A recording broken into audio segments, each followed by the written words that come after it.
말씀하옵소서. 주의 종이 듣겠나이다. 아멘. 예수님께서 40일을 금식 후에 시험을 받으셨죠. 첫 번째 받으신 시험이 돌을 떡으로 만들라는 시험이었습니다. 그때 주님이 하신 말씀 잘 아시죠? 사람이 떡으로만 살 것이 아니라 하나님의 입술에서 나오는 모든 말씀으로 살 것이다.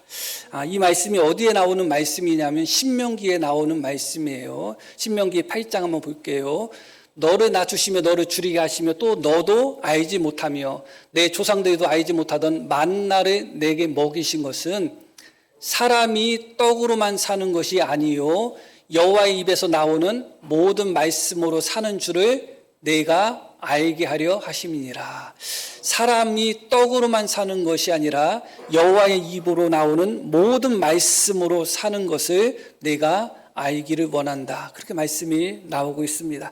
육신의 양식, 떡은 반드시 필요할 줄 압니다. 그러나 사람은 떡으로만 살 수 있는 존재가 아니겠죠. 물론 다른 모든 것도 필요할 것입니다. 그럼에도 불구하고 성경이 우리에게 가르쳐주는 진리는 무엇이냐? 사람은 떡으로만 사는 존재가 아니라 하나님의 말씀으로 사는 존재다. 그렇게 말씀하고 있습니다. 처음 하나님께서는 아담과 하와를 창조하시고 그들에게 동산에 있는 모든 나무의 실과를 먹으라고 말씀하셨습니다. 동산에 있는 모든 나무의 실과는 아담과 하와에게 있어서는 떡, 빵, 양식이었죠. 그들은 그것으로만 충분했을까? 그렇지 않죠. 아담과 하와에게 하나님이 말씀하시기를 동산 중앙에 있는 선악을 알게 하는 나무의 열매를 먹지 말라고 하셨습니다. 그게 하나님의 말씀입니다.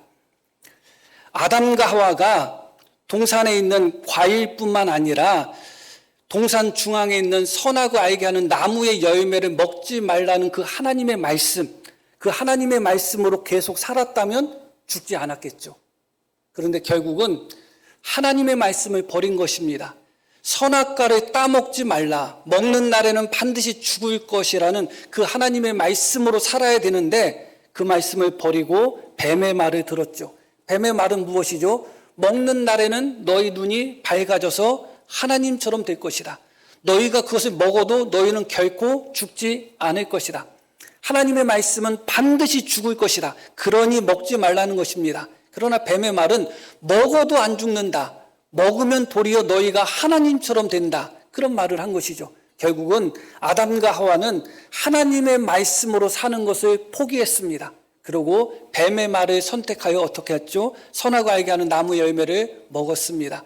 결국은 인간에게 그 순간에 죽음이 찾아왔습니다. 그런 후에 원래 창조된 인간은 과일을 먹도록 창조되었거든요. 그것만 먹어도 충분하도록 창조되었습니다. 그런데 후에는 사람들에게 하나님이 무엇을 허락하시냐면 육식을 허락하십니다. 고기를 먹도록 허락하셨다는 거죠. 그런데 문제는 무엇이냐? 하나님의 말씀으로 살 때는 과일만 먹어도 죽지 않는, 과일만 먹어도 영생하도록 그렇게 살아가는 인간이 뱀의 말을 듣고 하나님의 말씀을 버리고 그렇게 선악과를 따먹은 순간부터는 어떻게 됐는가? 고기를 먹어도 죽는 존재가 되었다. 그게 인간이에요. 결국은. 소고기 먹으면 살까요? 그렇지 않아요. 한우 먹으면 살까요? 그렇지 않습니다. 아무리 좋은 고기를 먹는다 할지라도, 아무리 육식을 먹는다고 할지라도 결국은 사람은 이제는 떡으로만 살 수 없는 존재고 하나님의 말씀으로 살아야 되는 존재인데 그 하나님의 말씀으로 살아야 되는 존재가 하나님의 말씀을 버리는 순간 그 어떤 육식, 그 어떤 고기, 그 어떤 음식을 먹어도 다 죽는 것입니다.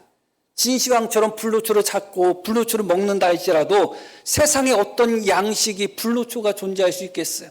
세상의 양식은 불로초가 될 수가 없습니다. 그러나 어리석게도 많은 사람들은 여전히 사람이 먹는 인간의 떡, 인간의 양식, 인간의 방법, 인간의 수단, 인간의 노력 그런 것을 통해서 어쩌면 우리가 영생을 할 수 있지 않을까 하는 그런 어리석은 착각 속에서 살아가고 있는 것입니다. 그러나 그렇지 않습니다. 하나님의 말씀으로 살 때는 동산에 있는 과일만 먹어도 죽지 않고 충분했던 인간들이 하나님의 말씀으로 살지 않고 버리는 순간 그 어떤 양식도 인간에게 영원한 생명을 가져다 줄 수 없었던 거죠. 고기를 먹으면서도 죽는 것이고 산의 진미를 먹으면서도 결국은 죽을 수밖에 없는 존재인 것입니다. 그래서 성경에서는 육신의 양식으로 인한 기근이 무서운 하나님의 심판으로 그렇게 우리에게 가르쳐지고 있지만 육신의 양식보다 더 무서운 하나님의 심판이 기록되어 있습니다. 그것이 무엇인가? 아모스 말씀 한 8장 한번 보겠습니다. 안 했어? 네.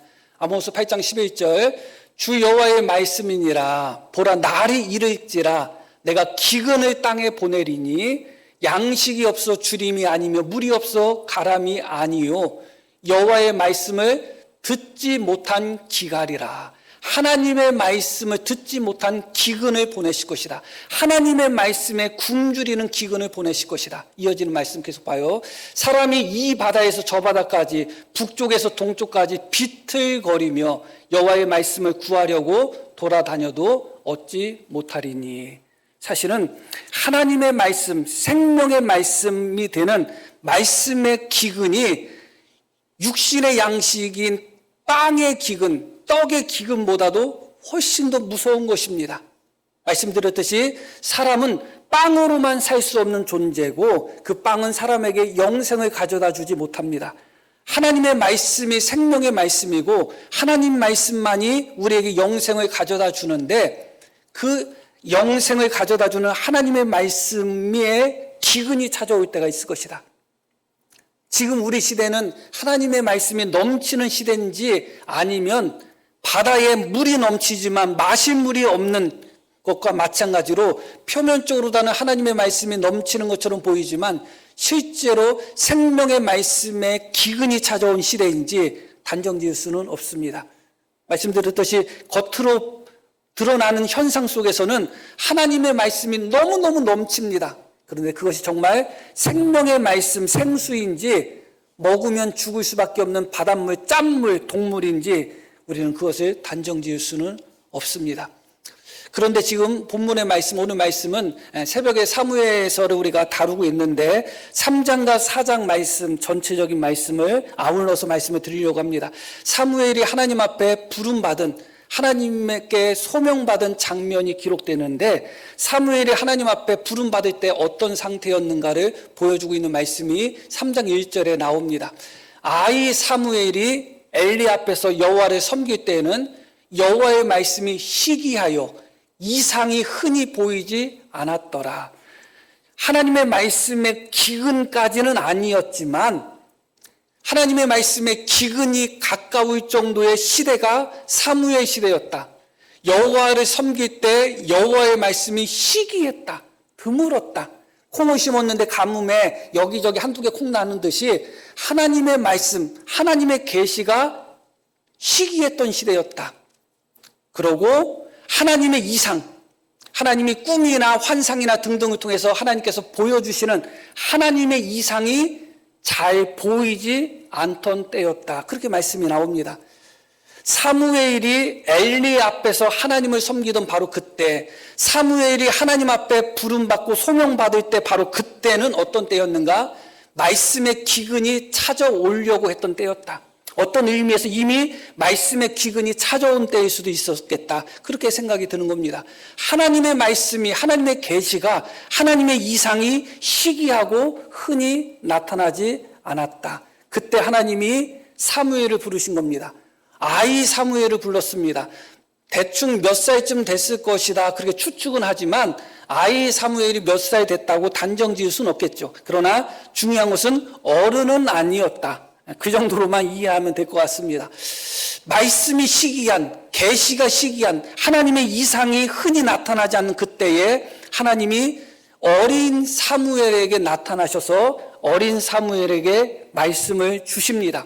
그 과정 속에서 사무엘은 여호와의 성전에서 잠을 자고 있었다고 합니다. 그런데 그 순간에 하나님이 사무엘을 부르는 거예요. 그런데 사무엘은 아직 하나님을 개인적으로 체험하지 못한 상태였고 하나님의 계시를 받지도 못했던 상태거든요. 그냥 하나님에 대해서 율법이나 그런 것을 통해서 어느 정도는 배웠겠지만 하나님을 직접 경험하거나 만난 경험이 없는 거예요. 그런데 그런 사무엘이 잠을 자고 있는데 사무엘아 그렇게 부르는 소리가 나는 거예요. 그래서 사무엘은 엘리 제사장이 나를 부르나 보다 하고 뻘떡 일어나서 달려가면서 엘리 제사장에게 가서 부르셔서 내가 왔습니다 그렇게 이야기합니다. 그러니까 엘리 제사장이 나 안 불렀다 가서 자라 그렇게 이야기합니다. 몇 번을 그렇게 하는가? 3번을 그렇게 합니다. 3번째 또 사무엘이 하나님이 사무엘아 부르시니까 뻘떡 일어나가지고 엘리 제사장에게 또 달려가요. 당신이 나를 불렀기 때문에 내가 왔습니다 그렇게 이야기하니까 그때서야 3번이나 걸쳐서 사무엘이 부르셨습니까 하면서 엘리 제사장에게 오니까 엘리 제사장은 비록 영적인 눈이 어느 정도 어두웠다 할지라도 그래도 사사였고 대제사장이었기 때문에 그 부분에 대해서 엘리가 분별하게 됩니다. 하나님이 이 아이를 부르는구나. 하나님이 사무엘을 부르는구나. 사무엘이 어린 나이임에도 불구하고 말씀드렸듯이 성전에서 잠을 잤다고 합니다. 해석의 여지가 있지만 굳이 해석할 필요 없어요. 하나님의 성전에서 잠을 잤다고 나오고 어린 나이임에도 불구하고 사무엘이 하나님의 성전 문을 열었다고 기록되어 있어요. 그게 사무엘 일이었다는 겁니다. 그리고 어린 나이임에도 불구하고 세마포 에봇을 입고 하나님을 섬겼다고 합니다. 그러니까 평소에 사무엘이 그의 어릴 때부터 그의 행실이 못되고 악했다면 엘리가 하나님께서 사무엘을 부르시는구나 그런 생각을 안 했겠죠. 그런데 누가 봐도 사무엘은 어린아이임에도 불구하고 어른들보다 대제사장인 엘리보다도 더 경건하게 더 거룩하게 하나님을 섬기고 있었습니다. 그렇기 때문에 엘리가 눈치챈 거죠. 하나님이 나를 부르시는 것이 아니라 이 아이를 부르시는구나 그렇게 생각을 한 겁니다. 그래서 엘리가 사무엘에게 이야기하죠. 또 부르시면 말씀하옵소서 주의 종이 듣겠습니다. 그렇게 이야기하라. 이제 사무엘이 다시 가서 눕습니다. 이제 하나님이 사무엘을 부르시는데 그 장면이 10절 말씀부터 나옵니다. 여호와께서 임하여 서서 전과 같이 사무엘아 사무엘아 부르시는지라 사무엘이 이르되 말씀하옵소서 주의 종이 듣겠나이다 하니 오늘 말씀이죠. 말씀하옵소서 주의 종이 듣겠나이다 하니 여호와께서 사무엘에게 이르시되 보라 내가 이스라엘 중에 한 일을 행하리니 그것을 듣는 자마다 두기가 울리리라 하면서 여호와께서 사무엘에게 말씀하셨다. 그렇게 이어지고 있습니다. 자, 하나님께서 사무엘에게 몇 번 나타나셨죠? 4번 나타나셨습니다. 4번에 걸쳐서 사무엘을 부르셨습니다. 왜 그러셨을까요? 사무엘이 아직 하나님의 말씀을 들을 준비가 되지 않았기 때문에 그렇습니다. 말씀하옵소서 주의 종이 듣겠습니다 하기 전까지는 하나님이 사무엘에게 말씀할 수 없는 거예요. 사무엘아 불렀는데 하나님의 말씀을 들을 생각해야 되는데 엘리에게 달려가는 거예요. 나 부르셨냐고. 사무엘은 하나님의 말씀을 들을 준비가 되지 않았어요. 3번씩이나 불렀지만 3번씩이나 하나님이 찾아가서 사무엘을 불렀지만 사무엘은 아직 하나님을 온전히 알지 못했던 것이죠.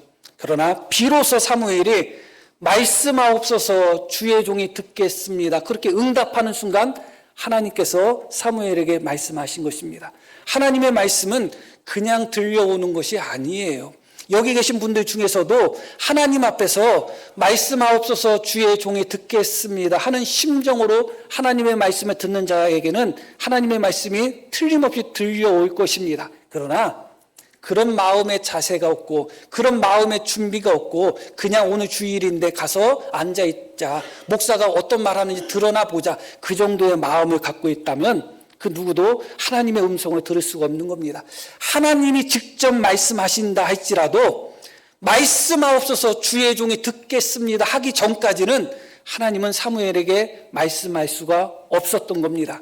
그러나 비로소 사무엘의 일이 말씀하옵소서 주의 종이 듣겠습니다라고 응답하는 순간 하나님의 말씀이 사무엘에게 그대로 임했다는 것을 기억할 필요가 있습니다. 그 누구도 마찬가지입니다. 아무리 훌륭한 강사가 가르친다고 해서 다 공부 잘하나요? 공부 열심히 하겠다는 마음 자세를 갖고 공부하는 학생과 빨리 종쳐야 되는데 하면서 시계만 보는 학생은 달라요. 다를 수밖에 없는 것이죠. 우리가 아시는 바와 같이 예수님에게 있어서는 12명의 제자가 있지 않았습니까? 그 12명의 제자는 예수님과 동고동락을 했죠. 항상 예수님과 동행하였고 항상 예수님의 말씀을 듣고 예수님의 행하시는 기적도 보아왔죠. 그런데 그 12명의 중에 한 명이 누구죠? 가룟 유다잖아요. 예수님의 말씀을 3년 동안 들었음에도 불구하고 가룟 유다는 예수님의 말씀으로 변화되지 않았어요. 예수님을 십자가에 못 박은 자들, 예수님을 몰랐던 자들 아닙니다. 예수님의 말씀을 못 들었던 자들이 아닙니다. 예수님의 말씀을 들었던 자들이 예수님을 십자가에 못 박았고, 때로는 예수님의 말씀을 들었던 자들이 예수님을 향하여 돌로 치려고도 했던 것이죠. 왜 그런가? 주님이 말씀하셨다 할지라도 서기관이나 바리새인들처럼 책 잡기 위하여 뭐라고 가르치시나 하면서 조사하고 책 잡기 위하여 주님의 말씀을 듣는 자들에게는 예수님이 말씀하셨어도 그 어떤 깨달음이 주어지지 않았습니다. 오직 주님 앞에서 말씀하옵소서, 말씀하옵소서, 주의 종이 듣겠습니다 하는 그런 마음의 자세를 가진 자만이 하나님의 말씀을 듣고 있는 것이죠. 오늘도 마찬가지입니다. 이 예배를 통해서 하나님이 우리에게 정말로 은혜를 주실 것을 사모하신다면, 하나님이 말씀을 통하여 나를 변화시키고 깨닫게 하여 주실 것을 사모한다면 우리 마음속에 말씀하옵소서, 주의 종이 듣겠습니다 하는 그런 마음의 준비가 있어야 되는 것입니다. 그런 마음의 준비가 우리 모든 성도님들에게 있기를 바랍니다. 오늘 말씀을 들을 때뿐만 아니라 항상 하나님의 말씀을 읽을 때나, 항상 하나님의 말씀을 들을 때나 언제나 말씀하옵소서, 주의 종이 듣겠습니다 하는 그런 마음, 그런 믿음, 그런 자세가 우리 속에 있어야 됩니다. 이제 하나님은 말씀하옵소서, 주의 종이 듣겠습니다 하는 사무엘에게 드디어 말씀을 주셨습니다. 계시가 흔하지 않았고 이상이 흔히 나타나지 않는 하나님의 말씀이 시기한 그 시대, 하나님의 말씀에 기근이 찾아오려고 했던 바로 그 시대에 하나님은 말씀하옵소서, 주의 종이 듣겠습니다 라고 응답하는 사무엘에게 나타나셔서 하나님의 말씀을 주셨습니다. 이제부터 어떻게 바뀌는가? 오늘 읽으신 본문 말씀 19절 말씀 보겠습니다. 사무엘이 자라매 여호와께서 그와 함께 계셔서 그의 말이 하나도 땅에 떨어지지 않게 하셨다, 이렇게 말씀이 나와요. 사무엘의 말이 하나도 땅에 떨어지지 않겠다는 것은 사무엘에게 주신 하나님의 말씀이 하나도 땅에 떨어지지 않았다, 다 응했다, 다 그것이 이루어졌다, 그런 의미예요. 여호와께서 어떻게 하셨다? 그와 함께 계셨다. 이어지는 말씀 보면 다네스부터 브에세바까지의 온 이스라엘이 사무엘은 여호와의 선지자로 세우심을 입은 줄을 알았더라. 이어지는 말씀도 여호와께서 실로에서 다시 나타나시되, 여기서 다시 나타난다는 이 단어는 계속해서, 그런 의미예요. 계속 더하여 주셨다, 그런 의미예요. 그러니까 다시 한 번 더 나타나셨다는 것이 아니라 여호와께서 실로에서 사무엘에게 어떻게 하셨다? 계속해서 나타나셨다, 그런 의미예요. 여호와께서 실로에서 다시 나타나시되 여호와께서 실로에서 여호와의 말씀으로 사무엘에게 자기를 계속해서 나타내셨다. 이제는 어떤 시대가 되었는가?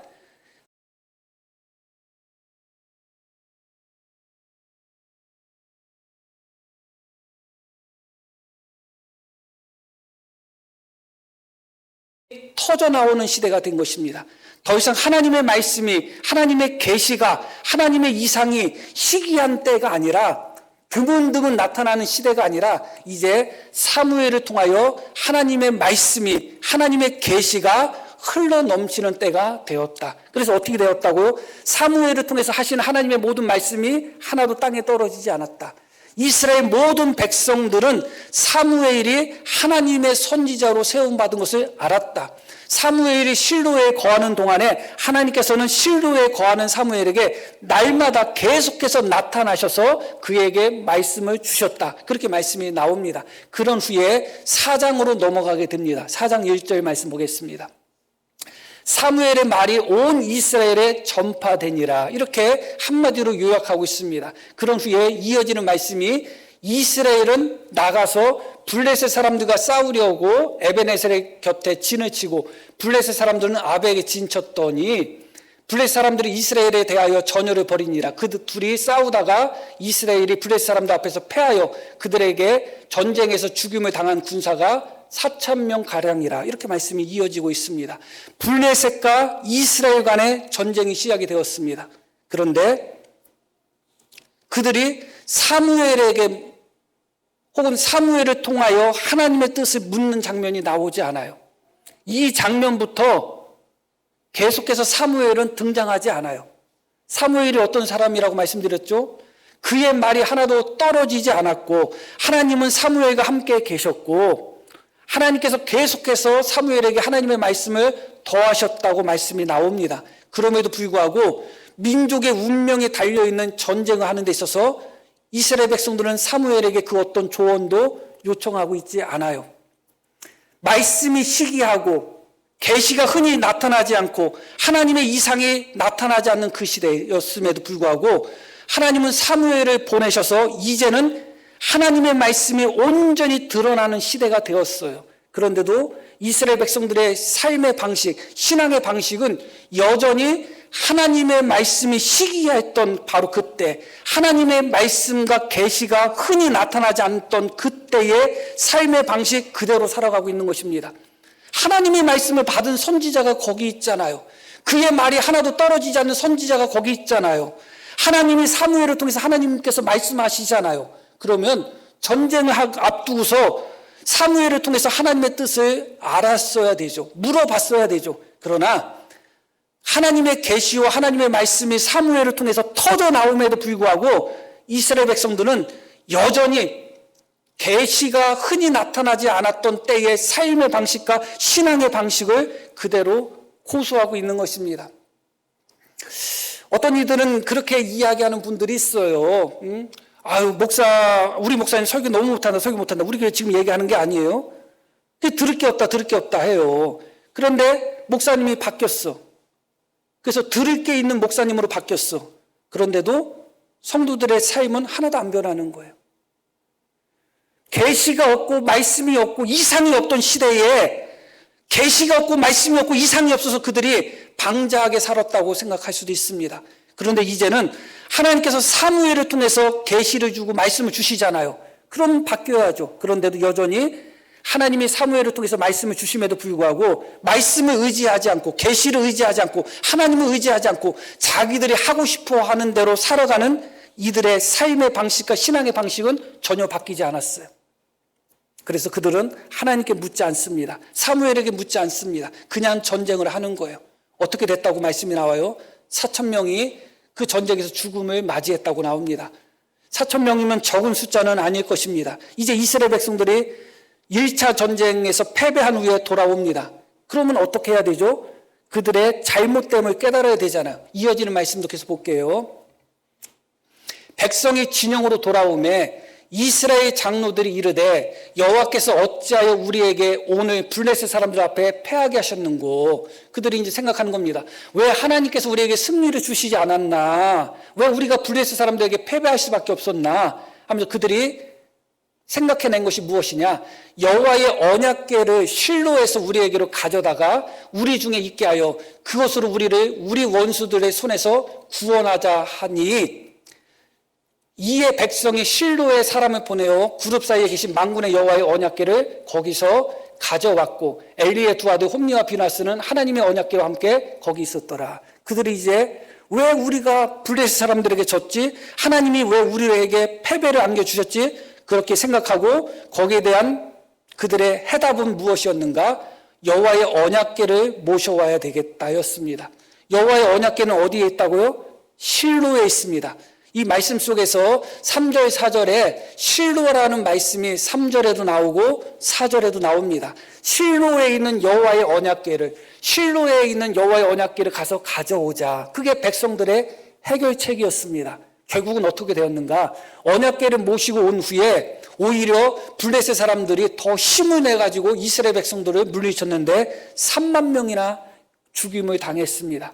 언약궤를 모셔오고 그들의 해결책이 잘못되었다는 것을 보여주는 거죠.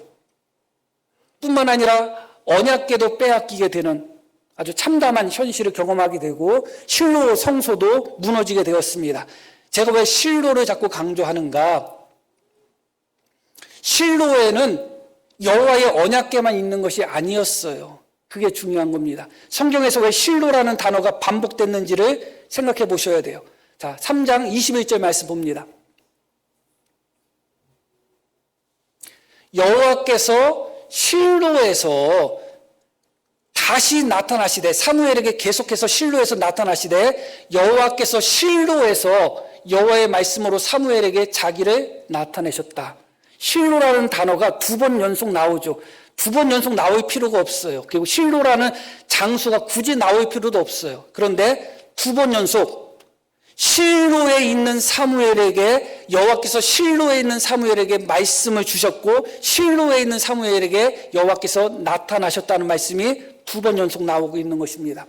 실로에는 하나님의 법궤가 있을 뿐만 아니라 하나님의 말씀, 하나님의 계시, 하나님의 이상, 하나님이 함께 하심으로 말씀하시는 하나님의 종 선지자인 사무엘이 있습니다.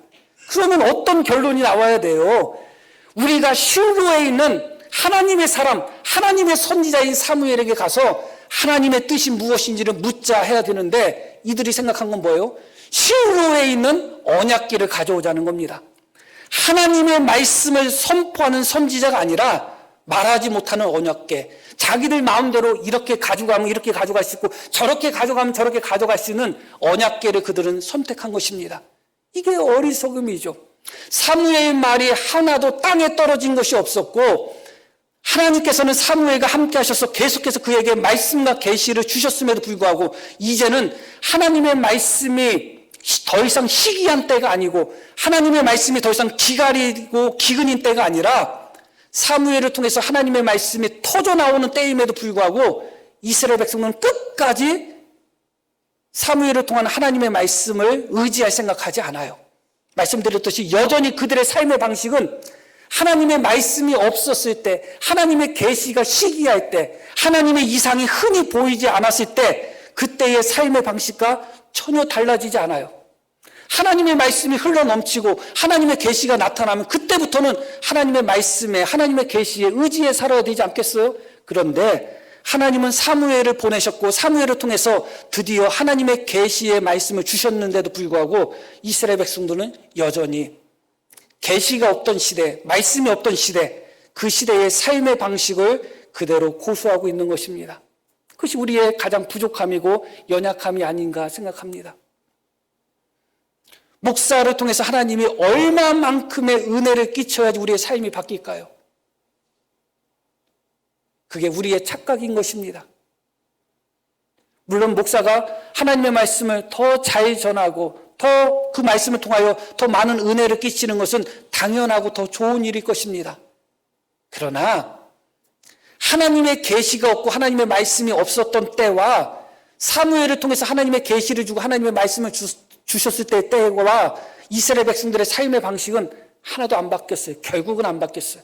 결국은 말씀을 의지하는 자로 돌아간 것이 아니라 여전히 그 실로에는 하나님의 계시를 가지고 있는 하나님의 사람 선지자 사무엘이 있음에도 불구하고 사람을 보내가지고 그냥 말 못하는 법궤, 말 못하는 언약궤만 가지고 올 뿐이었습니다. 그 이스라엘 백성들의 모습이었던 것이죠. 하나님이 은혜를 부어주시지만 여전히 그 하나님의 은혜를 받을 수 있는 이스라엘 백성들의 그릇이 준비되지 않았습니다. 왜 그랬을까? 우리가 단정 지을 수는 없습니다. 그러나 한 가지 말씀을 통하여 힌트는 얻을 수는 있을 것 같아요.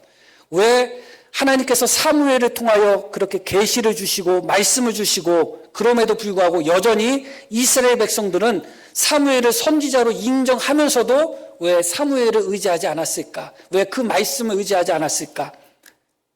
다시 3절 말씀 8장이 아니라 4장 3절 말씀 보겠습니다.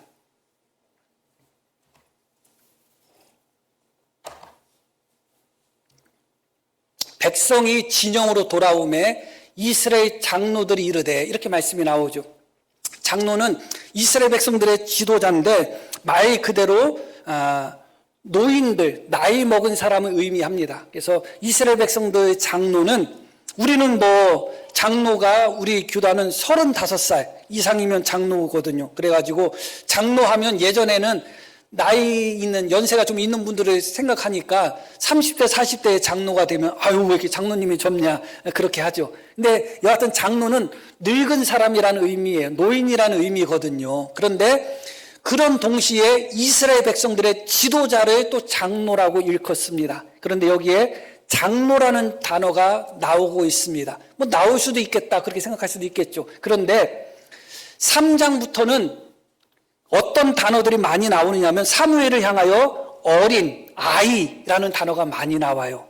그러니까 하나님의 계시를 받고 하나님의 말씀을 받은 자가 어른도 아니고 노인도 아니고 아이였어요. 어린 아이. 그때 당시에 나이가 몇 살인지 모르겠지만 그런 상태에서 사무엘이 자랐다고 말씀이 나오거든요. 자랐어도 젊은이에요. 젊은이. 어떤 생각이 들까요? 장로들 입장에서 한 20살 될까 말까 하는 새파란 사무엘이 있다고 생각해 보세요. 어떤 생각이 들까요? 저는 아직까지는 목사님이 나이 들었다는 소리는 듣지 못했어요. 아유, 목사님 왜 이렇게 젊으셔요? 계속 젊으셔요 소리 들었거든요. 근데 제가 가만히 생각하니까 목사님 왜 이렇게 젊으셔요? 왜 이렇게 젊으셔요? 하다가 바로 목사님 왜 이렇게 늙으셨어요? 이 소리 들을 것 같아.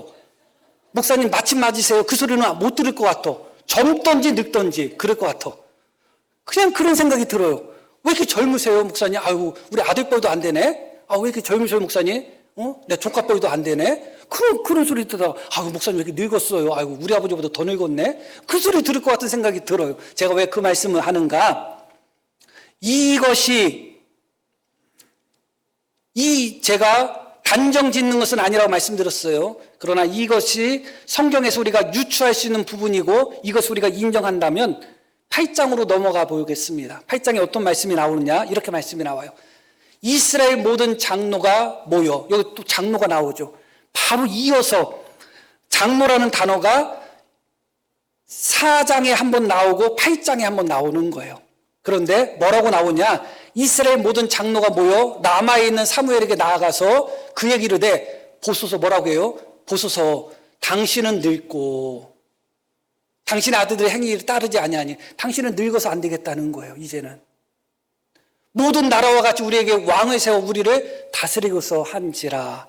이렇게 말씀이 이어집니다. 장로들이 젊은 사무엘을 향해서는 너무 젊고 어려요. 그런데 나이 먹은 사무엘을 향해서는 너무 늙었어. 그러면 언제 그 사무엘을 통해서 주시는 하나님의 말씀을 언제 듣고 언제 순종할 거예요? 어느 때는 사무엘이 너무 젊어서 안 돼. 어느 때는 너무 늙어서 안 돼. 그렇기 때문에 뭐라고 이야기해요? 당신은 너무 늙었고 당신 아들들은 당신의 행실을 따라하지 않으니까 당신 그만두고 우리에게 왕을 주십시오. 그렇게 이야기하고 있습니다. 이 말씀을 통하여 결국은 우리는 언제든지 하나님의 말씀을 듣지 않을 명분을 찾고 있다는 것을 저는 깨달았어요. 예배 드리고 하나님의 말씀을 듣지만 우리 마음속 중심 깊은 곳에서는 어떻게 해서든지 하나님의 말씀을 듣지 않고자 하는 그런 마음의 바탕이 있다는 것을 저는 느끼게 됩니다. 그러다 보니까 사무엘이 젊어서 안 돼. 사무엘이 늙어서 안 돼 그래요. 장로들이라고 나오죠. 우리가 뭐 그 장로님 얘기하는 게 장로가 뭐라고 말씀드렸어요? 노인을 의미한다고 말씀드렸죠. 지도자들. 자기도 장로고 자기도 노인인데 사무엘에게 가서 뭐라고 해요? 당신은 늙어서 안 됩니다. 그러고 있는 거예요. 본인은 나이 먹어서 장로로서 그렇게 그 자리에 서 있으면서 사무엘을 향해서는 당신은 늙어서 안 된다고 이야기하고 있는 것이죠. 결국은 그 어떤 명분이든지 이스라엘 백성들이 하나님의 말씀을 거부하고자 하는 그들의 모습을 다시 한번 발견하게 되는 것입니다. 다시 8장 말씀 한번 다시 돌아갑니다. 이스라엘 모든 장로가 모여 남아있는 사무엘에게 나아가서 그에게 이르되 보소서 당신은 늙고 당신의 아들들은 당신의 행위를 따르지 아니하니 모든 나라와 같이 우리에게 왕을 세워 우리를 다스리게 하소서한지라. 만약에 사무엘이 늙어서 안 된다면 다른 사사를 세우면 되잖아요, 하나님이. 그러나 아직은 충분해요, 사무엘이. 그런데 이들이 진짜 원하는 것이 무엇이었냐? 모든 나라와 같이 우리에게 왕을 세워달라. 그 이야기는 무슨 얘기예요? 우리도 다른 나라와 똑같이 그렇게 살고 싶다, 그 이야기예요. 이스라엘 백성들은 하나님의 민족이고 하나님의 백성이잖아요. 하나님의 백성으로 산다는 것은 쉬운 일이 아니에요. 하나님의 백성에게 요구되는 거룩함과 경건함과 하나님의 백성들에게 요구되는 정결함과 순결함과 깨끗함은 쉬운 일이 아니에요. 이스라엘 백성들이 본질적으로 원한 것은 무엇이었냐? 사무엘을 통하여 말씀하시는 하나님의 말씀을 통하여 하나님 백성답게 사는 것을 원하지 않고 그들이 진짜 원한 것은 세상 사람들과 다른 나라와 똑같이 살아가는 것을 원하는 거예요. 하나님의 백성인데 하나님의 나라인데 그들은 세상 사람들과 똑같이 살기를 원하는 거예요. 그러니까 핑계를 삼는 거죠. 사무엘 당신 너무 젊어서 안 돼. 사무엘 당신 너무 늙어서 안 돼. 그러면서 우리도 다른 나라처럼 다른 민족처럼 세상 나라처럼 우리도 그렇게 됐으면 좋겠다. 그들이 이야기하고 있는 것이죠. 사실 우리가 하나님의 말씀대로 순종하며 하나님 말씀대로 살고 싶은 마음은 다 있으시죠. 그러면서도 한편으로는 어떤 생각이 들어요? 하나님의 말씀이 너무 무겁게 느껴지잖아요. 세상에서 하나님 말씀대로 살다 보면 너무 힘들잖아요. 그러다 보니까 우리 마음속에 하나님의 말씀을 듣지 않아도 좋은 핑계를 자꾸 만들어가지고 하나님의 말씀을 자꾸 듣지 않으려고 하는 거예요. 그것에 가장 좋은 것이 무엇이냐? 말씀을 전하는 사람에게 원인을 돌리면 됩니다. 사무엘이 당신 너무 늙어서 안 됩니다 하는 것처럼 아직은 안 늙었지만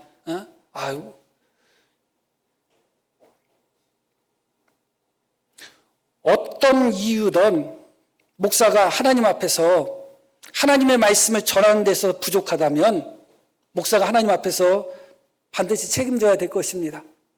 하나님 앞에서 그것은 심판을 받을 수밖에 없겠죠, 사실은. 그러나 내가 하나님의 말씀을 받아들이지 않기 위한 핑계로서 내 중심에 나도 모르는 그런 핑계로서 그것을 이용한다면 결국은 우리는 하나님 말씀 앞에서 정직하지 못한 거예요. 결론적인 말씀을 드립니다. 진짜 기근, 진짜 기갈은 빤히 없는 기갈이 아니에요. 하나님의 말씀이 없는, 하나님의 말씀이 사라지는 기갈, 기근이 진짜 기근입니다. 그게 진짜 무서운 거예요. 그런데 많은 사람들이 하나님의 말씀이 없던 시대에 살았던 삶의 방식이나 하나님의 말씀이 넘칠 때의 삶의 방식이나 전혀 바뀌지 않는 거예요. 여전히 하나님의 말씀이 없는 것처럼 살고 여전히 하나님을 믿는 자로서 세상 사람들과 같이 살고자 하는 그런 유혹과 그런 미혹이 우리를 붙잡아 매고 있는 것입니다. 그러다 보면 진짜 하나님의 말씀을 들을 수 없는 하나님의 말씀이 정말로 사라지는 기근의 때가 찾아올 수도 있는 것입니다. 그 부분이 두려운 거예요. 저도 목사로서 가끔가다 스스로 깜짝깜짝 놀랄 때가 뭐냐, 말이 이상하지만 어느 순간부터 하나님 말씀이 안 깨달아질 때가 있어요. 진짜로. 이상하죠? 그러면 이거 목사는 설교하는 직업인데 어떻게 보면 말씀을 전하는 자리에 서 있는데 하나님의 말씀이 깨달아지지 않아요. 그러면 내 마음속에서 막 불안한 마음이 생기는 거예요. 말씀을 전하는 사람이기 때문에 더더욱 그렇지만 그러나 실제로 제가 그렇게 느낀 것처럼 우리 속에 하나님의 말씀이 끊어지는 때가 올 수도 있다는 것을 언제나 기억하셔야 됩니다. 그래서 언제나 하나님 말씀 앞에서 정직하게 우리가 살아가면서 그 말씀에 정직하게 반응하며 나갈 수 있는, 그래서 말씀하옵소서 주의 종이 듣겠습니다 하는 그런 마음의 자세로서 언제나 하나님 말씀 앞에 설 수 있는 우리 모두가 되기를 소망합니다. 기도합니다. 우리 들으신 말씀 기억하며 함께 기도하시겠습니다.